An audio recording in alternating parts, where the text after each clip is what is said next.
¿De qué estábamos hablando? Ángeles, del tema bíblico de los ángeles. Y como decíamos también, es un tema que a veces se nos escapa un poco a nosotros, porque decimos que está en el plano de lo sobrenatural, algo que para nosotros no es natural. Para Dios, por supuesto, sí que lo es, pero para nosotros hay muchas cosas que no llegamos a comprender cómo es, por qué es.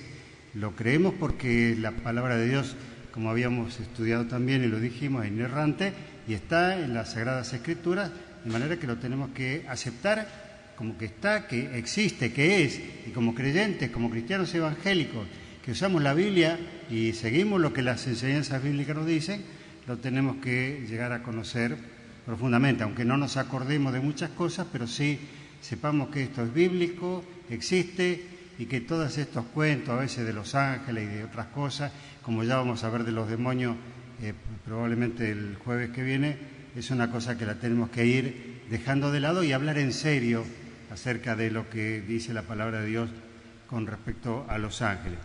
Hoy vamos a tratar el punto del rango de los ángeles. ¿Qué es rango? Jerarquías, escalas, hay rangos. Ahora, si decimos que hay rangos, ¿qué otra cosa entonces tiene que haber si hay jerarquías? ¿Para qué funcionan las jerarquías?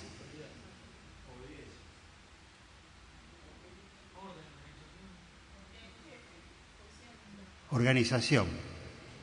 Si hay jerarquía, es porque tiene que haber una organización. Sería inútil tener una jerarquía y no hay nada que dirigir, nada que decidir, nada que hacer, nada que obedecer también, porque también en los rangos se puede llegar a hablar de obediencia. Es lo mismo que en nosotros decimos los ángeles, la jerarquía, las autoridades. Bueno, en una empresa funciona con empleados y con funcionarios. Dentro de los funcionarios hay distintas escalas, puede haber distintas escalas. Generalmente no ocurre así en el rango de los empleados, aunque puede haber otra cosa como diferencia de sueldo.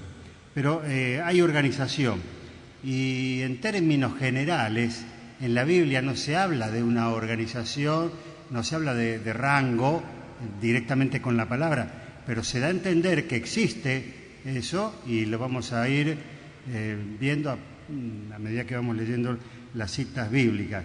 Tanto esto ocurre con los llamados ángeles buenos que decíamos y los ángeles malos, a lo que le decimos demonios. Es decir, nosotros separamos los ángeles y los demonios, dando por sentado que son todos ángeles, son ángeles los buenos y demonios son malos. Pero los demonios son ángeles también, fueron creados por Dios como ángeles en su tiempo, fueron creados santos. Después ya vamos a avanzar el jueves que viene en esto también con respecto a los ángeles llamados malos. Vamos a ver quién tiene la cita número 1, Efesios 1:21. La tiene, creo que ya se ponen de pie, acuérdense, para que lo escuchen todos. Efesios 1:21.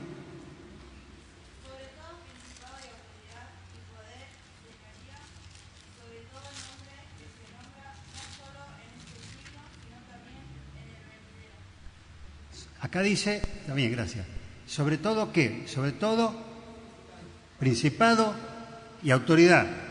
Quiere decir que existe, acá está hablando de Cristo resucitado, que está puesto sobre todo lo que puede haber como principados y autoridades en este terreno sobrenatural para nosotros, que es el movimiento, la actividad, la presencia y la labor que desarrollan los ángeles. Sobre todo señoría, autoridad y poder y señoría, sobre todo nombre que se nombra. Bueno, la otra cita es la número 2, Efesios 6:12, también lo menciona el apóstol Pablo.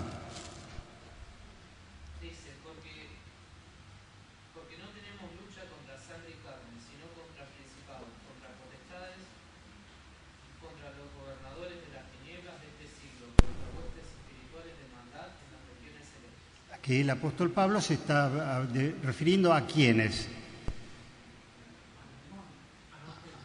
A los ángeles caídos, a los ángeles que le decimos demonios.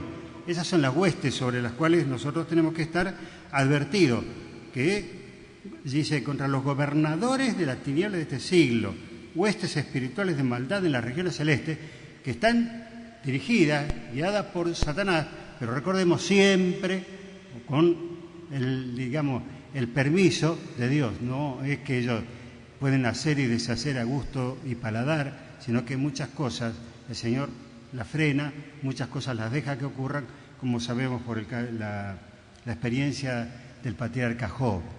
La otra cita es la número 3 de 1 Pedro 3, 21 y 22.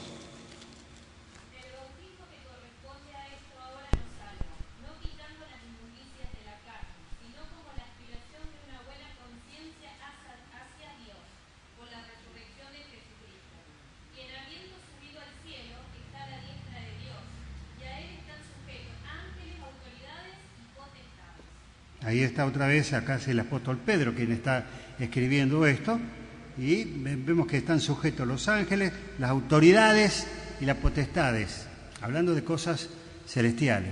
Es decir que tenemos que pensar que en el reino de los ángeles existen estos rangos, existen estas jerarquías, todas las cosas tienen un motivo, un porqué, hay una organización, no andan sueltos y haciendo lo que a cada uno se le ocurre, sino que están organizados como para obedecer a sus superiores. En el caso de los ángeles buenos, llamémosle al Señor Jesucristo, a Dios, y en el caso de los ángeles malos, a Satanás. Ahora, ¿qué quería decir la palabra ángel? Mensajero, ¿se acuerdan? Ángel mensajero. Los que están al servicio, vamos a hablar de los que están al servicio divino ahora, vamos a hablar de los ángeles buenos, eso es lo que nos vamos a referir ahora, dejamos lo otro para más adelante. Hay algunos que se destacan no solamente por la función que realizan, sino porque también están nombrados. Hay uno que se destaca, el que tiene un título especial. ¿Quién puede ser ese? Uno que tiene un título especial. El arcángel. ¿Cómo se llama el arcángel?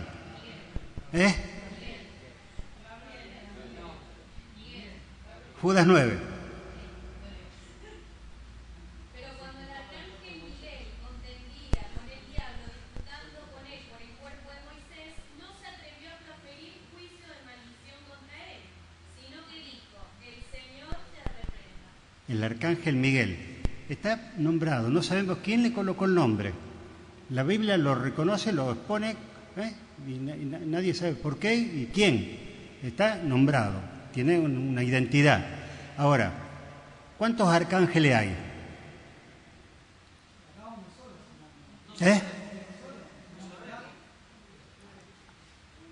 Él dice no sabemos. Ariel dice uno solo. Vamos a leer la otra cita. Vamos a leer la cita número 4 de 1 Tesalonicenses 4:16. Porque el Señor mismo, con voz de mando, con voz de arcángel y con trompeta de Dios, descenderá del cielo, y los muertos en Cristo resucitarán primero. ¿Qué dice allí? Voz de arcángel, no dice voces de arcángeles. Había un himno en el escenario bautista anterior a la modificación que hubo en el año 78 que hablaba de con ángeles y arcángeles, y sin embargo la Biblia no habla de arcángeles, habla del arcángel. Hay uno solo que está nombrado y dice arcángel. Daría a entender que es un solo arcángel. Ahora, ¿qué quiere decir la palabra arcángel? No lo encontré en la definición. No entiendo qué grado, de dónde proviene la palabra. Estuve buscando en el diccionario, no lo encontré. Pero se lo nombra a Miguel como arcángel y con un título especial que ya vamos a ver cuál es la función que él tenía. Y de entender uno, Miguel parecería que es el que estaba a cargo de la guarda del pueblo de Israel. A cargo de la guarda del pueblo de Israel. Y lo vamos a ver en algunas citas que tenemos en Daniel. La cita número 5, el profeta Daniel, el capítulo 10, versículos 13 y 21. Daniel 13, perdón, 10, 13 y 21. El 13 dice, mas el príncipe del reino de Persia se me opuso durante 21 días, pero he aquí Miguel, uno de los principales príncipes, vino para ayudarme. Y he aquí allí con los reyes de Persia.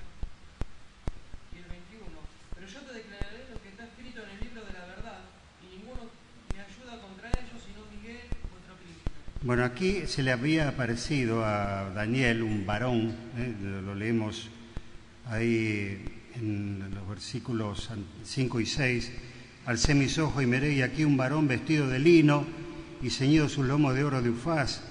Su cuerpo era como de berilo y su rostro parecía un relámpago y sus ojos como antorchas de fuego y sus brazos y sus pies como de color de bronce bruñido y el sonido de sus palabras como el estruendo de una multitud. Este varón es el que está hablando con Daniel y le está diciendo estas cosas. Y al final en el versículo 21, yo te declararé lo que está escrito en el libro de la verdad y ninguno me ayuda contra ellos sino Miguel, vuestro príncipe. Daría a entender que el varón que se le presenta a Daniel es lo que habíamos hablado el jueves pasado, una cristofanía, porque la forma en que se presenta el vestido, los ojos llameantes y todo coincide con lo de Apocalipsis 1, versículos 12 y 13, cuando Juan tiene la visión y lo describe de manera casi parecida, casi igual también a la visión que tuvo. Daría la impresión de que el varón que está hablando es el Cristo preencarnado, de lo que nos habla siempre el Antiguo Testamento, siempre. Nos habla en distintos lugares del Antiguo Testamento. Y fíjense ustedes, allí en el versículo 21, dice, Miguel, vuestro príncipe, que no tuvo ayuda y ninguno me ayuda contra él, sino Miguel, vuestro príncipe. Por eso decíamos que el arcángel parecería que tenía la facultad, la tarea, la responsabilidad de guardar al pueblo de Israel. Y ahora preguntamos otra cosa. ¿Cómo es que tiene que venir a ayudarlo Miguel si es Cristo el que está hablando?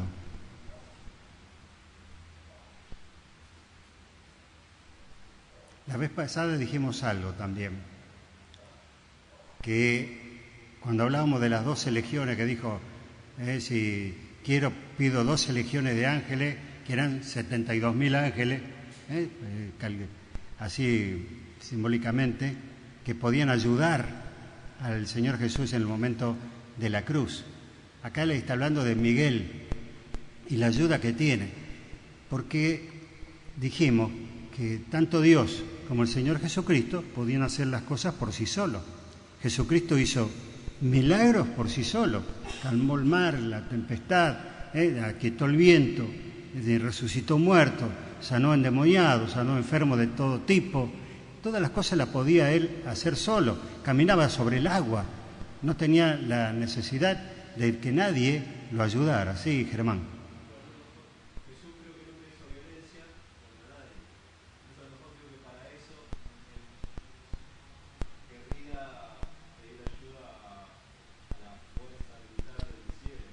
Es decir, que el cielo, los ángeles, están allí a disposición del Señor para realizar esa tarea. Como decíamos también el jueves pasado, no están allí como reservistas esperando que alguna vez se arme algo y bueno, pueden salir. Están a disposición. En ese momento que sea necesario, lo están utilizando. Y allí lo dice claramente el varón, que es el Cristo preencarnado, entendemos que es el Cristo preencarnado. A Daniel le está explicando que es Miguel el que iba a actuar en ese momento como guardador del pueblo de Israel y las huestes que pudiera tener el arcángel Miguel a su disposición. Dice, hay una cita más que nos aclara. ¿Alguien pidió hablar? José. En el versículo 13 dice que Miguel era uno de los principales príncipes. Por eso, de los principales príncipes. No quiere decir que los principales arcángeles. Hay otras jerarquías que no las conocemos y ya lo vamos a ver. Fíjense ustedes en la cita número 6 en Apocalipsis 12, 7. Después hubo una gran batalla en el cielo, Miguel y sus ángeles luchaban contra el dragón, y luchaba el dragón y sus ángeles, Ahí está, lo vemos a Miguel también en el Apocalipsis, la visión que tiene Juan. Él es el que está, digamos, al mando de todas las huestes que están peleando contra el dragón. ¿Quién es el dragón? Satanás, ¿sí? El dragón y sus huestes, acá como dice, y sus ángeles. Así que Miguel realmente estaba como guardián del pueblo de Israel y estaba a las órdenes de Dios y a las órdenes también del Señor Jesucristo cuando así lo disponía. Ahora, fíjense ustedes lo que está mencionando aquí Juan. Está bien que es un hecho que va a tener que ocurrir, pero ¿cuántas cosas pueden estar ocurriendo en ese mundo sobrenatural que no conocemos? En ese mundo celestial donde hay ángeles y hay demonios que están luchando uno por un lado y otro por el otro.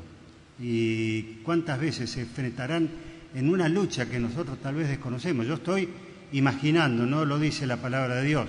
Pueden estar de acuerdo conmigo o no, pero no es, digamos, muy alocado pensar que siempre hay actividad en el reino espiritual, de una manera o de la otra, y que gracias a Dios que están los ángeles al servicio de Dios, que más de una vez nos guardan a nosotros, como lo hemos dicho también el jueves pasado. No sé si alguien quiere agregar algo más a esto. Seguimos. Negar que no haya lucha es algo que no lo podemos negar. Recién lo leíamos en Efesios, ¿cierto? Que hablaba exactamente de eso. Tal vez entraremos un poquito más en este tema cuando hablemos de los demonios, porque siempre la lucha parecería que fuera con nosotros y los demonios, pero están los ángeles también, que están en esa lucha, en ese momento, manejando las cosas tal cual como Dios lo dispone, porque también Dios fue el que le dio permiso a Satanás para que le hiciera todo el daño que quería a Job, pero que no le tocara la vida, que le respetara la vida. Y bien que lo hizo Satanás, no perdió oportunidad de hacer daño cuando lo pudo hacer. Bueno, ahí en el versículo 13 de Daniel, que recién estábamos viendo, el príncipe del reino de Persia se me opuso durante 21 días, pero he aquí Miguel, uno de los principales príncipes, vino para ayudarme y quedé allí con los reyes de Persia. Allí aparecen, además del arcángel Miguel, los príncipes, uno de los principales príncipes. Quiere decir que puede haber más de alguna jerarquía de la que está nombrada en las Sagradas Escrituras. Así que esto podemos decir en cuanto a lo que se refiere a la organización, a cómo están organizados los cielos, cosa que nosotros difícilmente nos pongamos a pensar cuando estamos leyendo alguno de estos capítulos o alguno de estos libros de la Biblia. Vemos que los ángeles que están así, pero lo pasamos como un poquito por alto. Pero hay una actividad permanente en el reino de los cielos, y una lucha permanente contra las huestes de Satanás. Ahora vamos a ver a Gabriel, que no está mencionado como arcángel. Fíjense en Daniel 9, 21 y 22, la cita número 7. Daniel 9, 21 y 22. Aún estaba hablando de oración, cuando el varón Gabriel, a quien había visto en la visión al principio, volando con presteza, vino a mí como a la hora del sacrificio de la carne, y me hizo entender y habló conmigo diciendo: Daniel, ahora he salido para darte sabiduría y entendimiento. Así que ahí también tiene la oportunidad Daniel de ver al Gabriel, que uno de los príncipes, un ángel, dice que el varón Gabriel, a quien había visto al principio de la visión, esto está en capítulo 8, versículos 1 y 16, donde aparece la visión del ángel. Y este es un ángel que también está a las órdenes de Dios y actúa cuando Dios lo dispone para que así sea. ¿En qué otra ocasión actúa el ángel Gabriel? El nacimiento de Cristo. Vamos a leer la cita, que es la número 8 en Lucas 1, 26. ¿Cómo? El ángel Gabriel fue enviado por Dios a una ciudad de Galilea llamada Nazaret. Sí, hay otras citas donde se lo menciona. Era Lucas 1, 26. Y Perdón, este es el nacimiento de Juan el Bautista, tiene razón. No, esta es la cita de María, me estoy confundiendo yo. Y después está la de Juan el Bautista, que está antes que en Lucas, la otra cita, la número 9, en Lucas 1, 18 y 19. Dijo Zacarías, Zacarías el sacerdote, no el profeta, ¿eh? ¿en qué conoceré esto? Porque yo soy viejo y mi mujer es de edad avanzada. Respondiendo el ángel le dijo, yo soy Gabriel, que estoy delante de Dios y he sido enviado a hablarte y darte estas buenas nuevas. Fíjense cómo Dios utiliza, en este caso, al ángel Gabriel para hacer este comunicado, esta comunicación también tanto a Zacarías como a María. Es decir, que Dios digamos que usa de los ángeles para comunicar. ¿Cómo ha sido la comunicación? A nosotros nos sorprende. Yo nunca vi un ángel. ¿Alguno de ustedes lo vio alguna vez? Dice Hebreo, el autor, como la vez pasada decíamos, que algunos sin querer hospedaron ángeles, pero en el sentido que son mensajeros del Evangelio, mensajeros de Dios, pero son seres humanos, no son seres angelicales que toman la forma o uno tiene la visión. Dijimos también de aquellos que dicen, no, estuve viendo los ángeles, vinieron y hablaron conmigo. Y decimos, está mal de la cabeza. Y entonces pensamos mal de esa persona, y puede ser o no puede ser, no lo sabemos. La Biblia no dice que desaparecieron los ángeles en un momento de la historia, sino que siguen estando presentes y pueden obrar de alguna manera en favor de los creyentes, como así obran también los ángeles malos en contra de los creyentes. Hay otro grupo de ángeles. ¿Cuál es el otro grupo que nos falta? Nos faltan dos. ¿Cómo se llaman? Los querubines. ¿A qué le decimos querubines nosotros? A los bebés, a los angelitos. Y a ver que no tiene nada de angelitos los querubines esto, ¿eh? Fíjense ustedes la cita que está, donde primera vez se menciona, en Génesis 3:24, la cita número 10. Y Dios fuera de hombre y puso al oriente del huerto de Edén querubines y una espada encendida que se revolvía por todos lados para guardar el camino del árbol de la vida. Puso querubines para resguardar el árbol de la vida. No puso nenito allí, angelito para figuritas. Lo puso para resguardar nada menos y nada más que el árbol de la vida. Por lo que llegó el pecado, el pecado de desobediencia a la humanidad. Y así estamos en el mundo en este tiempo, como ha ocurrido en todos los siglos anteriores. Ahora, Dios le indica a Moisés también hacer querubines, ¿para qué? Figuras de querubines, no hacer querubines. Figuras de querubines, ¿de qué material? De oro, para el arca. La cita número 11, Éxodo 25, 18 al 20. Harás también 2 querubines de oro labrados a martillo, los harás en los 2 extremos del propiciatorio. Harás pues un querubín en un extremo y un querubín en el otro extremo de una pieza. Con el propiciatorio harás los querubines en sus 2 extremos. Y los querubines extenderán por encima las alas, cubriendo con sus alas el propiciatorio. Sus rostros, el uno enfrente del otro, mirando al propiciatorio, los rostros de los querubines. Que son como guardadores. Claro, son una guardia. Algunos dicen que es guardias como de la santidad de Dios, porque estaba el árbol de la vida allí, que Dios no quería que se tocara. En el arca estaba la presencia simbólica de Dios para los israelitas en el tabernáculo, y estuvo en el templo hasta que fueron invadidos y el arca desapareció. No se supo más nunca el destino de esa arca. Ahora, ¿qué aspectos tienen los querubines? Habla del rostro, pero nosotros no sabemos si realmente tienen un rostro humano. Las alas, ¿de qué son las alas? No nos podemos imaginar que sean alas de pluma.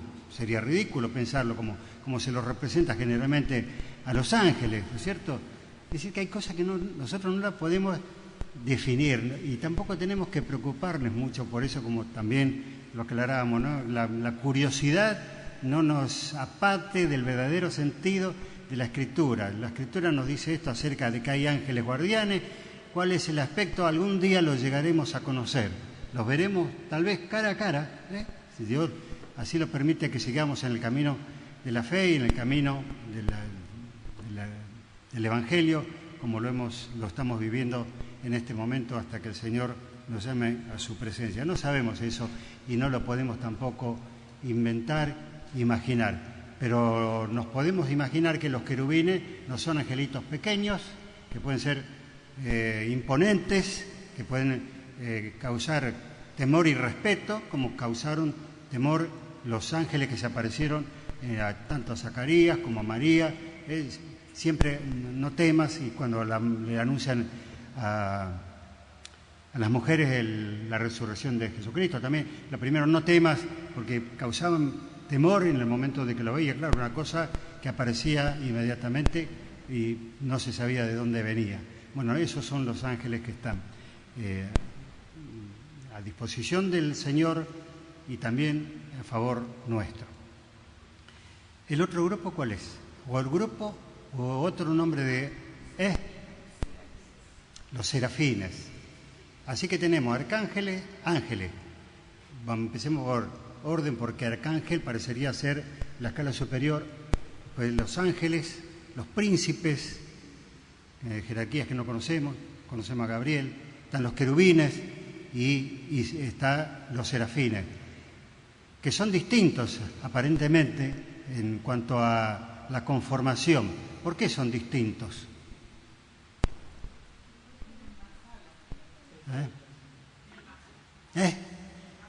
Claro.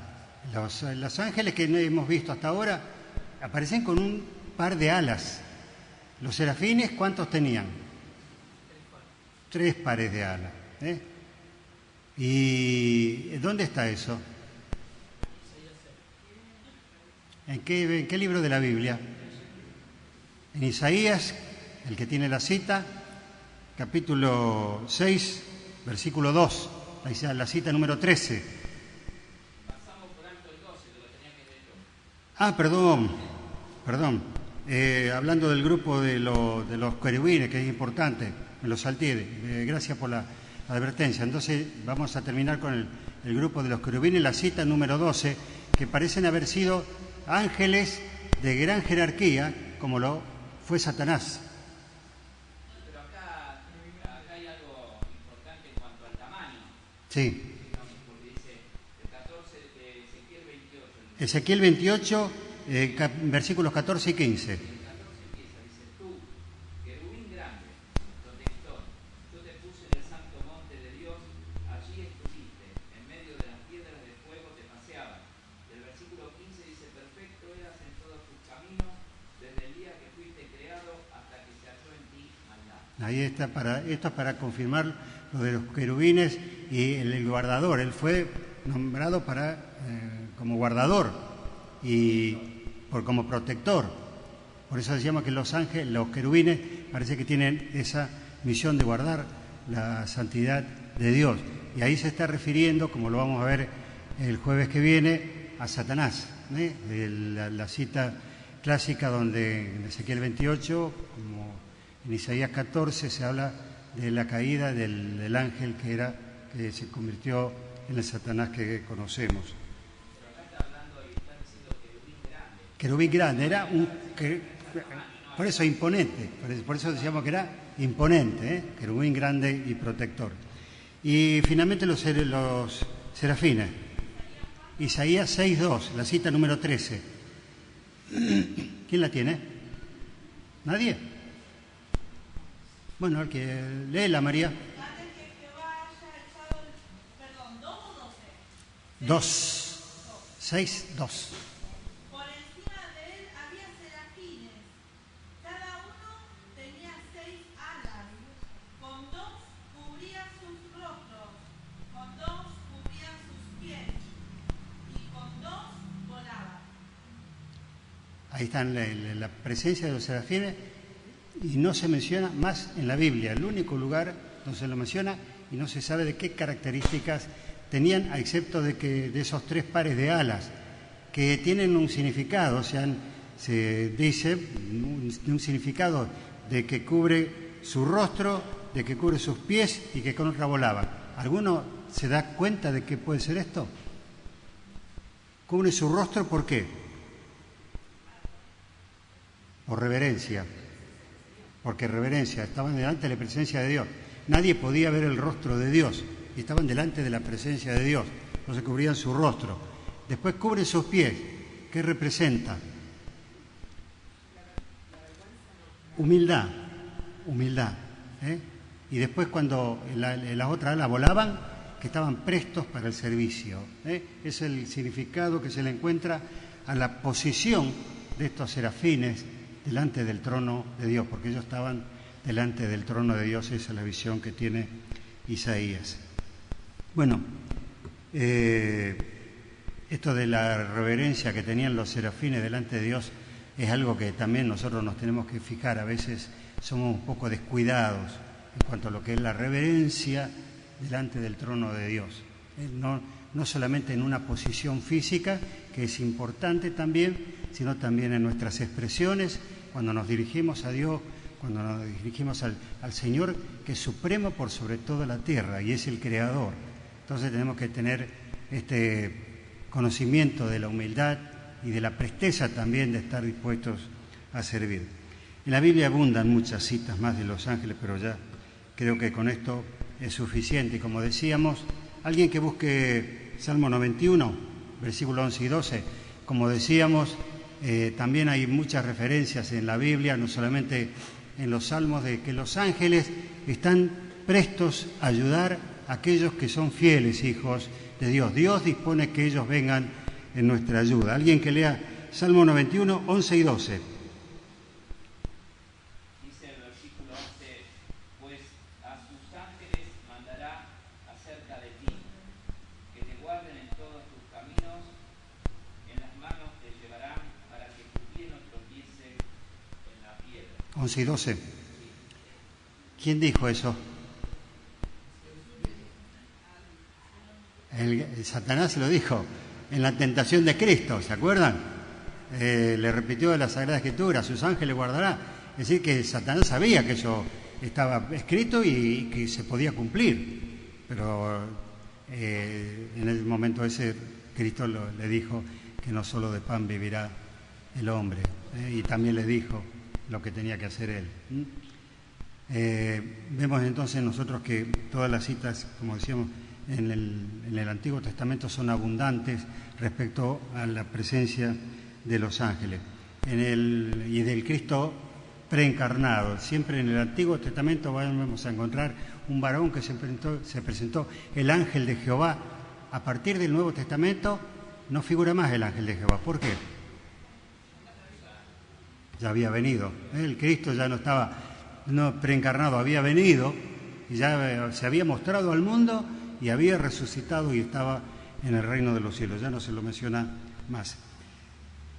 En 5 minutos vamos a hacer una presentación del tema para el jueves que viene.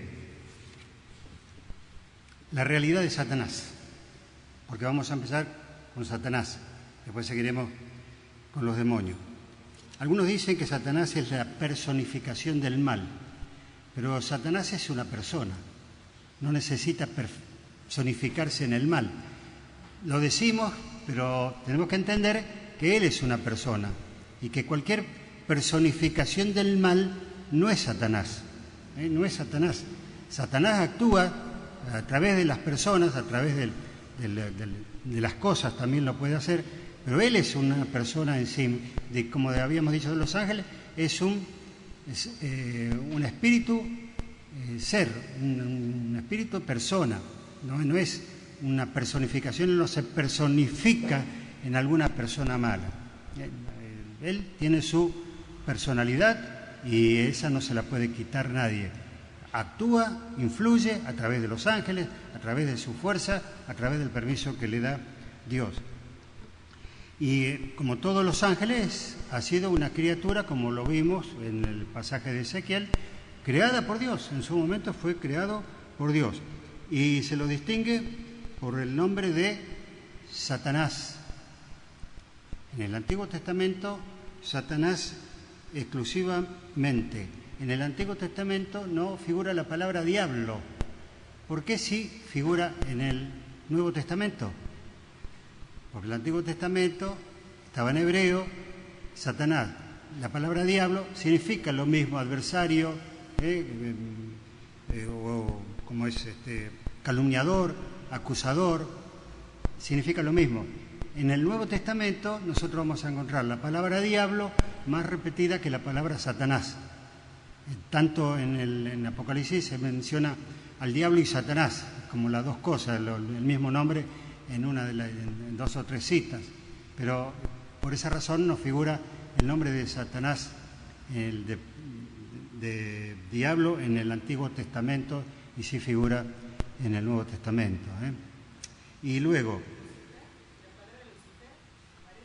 Lucifer no aparece, está el Lucifer, el ángel de luz. ¿Cómo? Lucero de la mañana, Lucero, Lucifer, pero esa casi no se utiliza, está nombrada, que ya lo vamos a ver más adelante. Pero, ¿cómo se lo llama a Satanás? ¿Qué nombres tiene la Biblia? ¿Qué nombre se le puso, además? O adjetivos. Serpiente. ¿Por qué serpiente? La serpiente antigua. ¿Por qué? Porque Satanás utilizó a la serpiente para parecerse ahí a Eva como una cosa normal. También, ¿de qué otra manera se lo nombra en la Biblia? El maligno, ¿qué más? Acusador, tentador.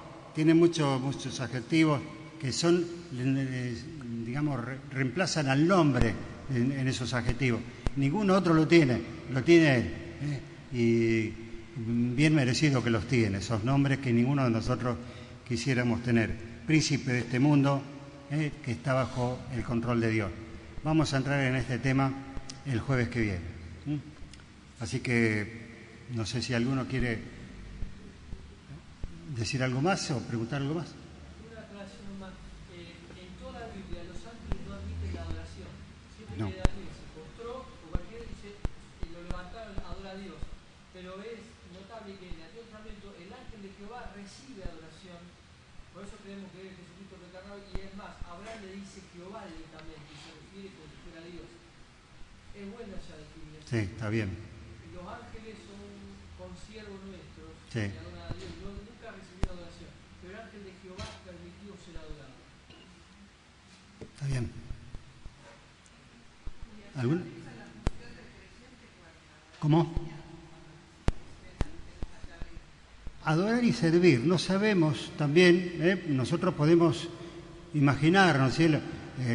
Cristina cuando era chiquita decía que se iba a aburrir en el cielo porque te iba a estar siempre alabando a Dios, siempre alabando a Dios. Ya creo que ha cambiado de pensamiento y sabemos que hay muchas cosas en el cielo, es el terreno de lo sobrenatural, que aquí lo podemos imaginar apenas un poco, pero no cómo realmente será la vida en el reino de los cielos.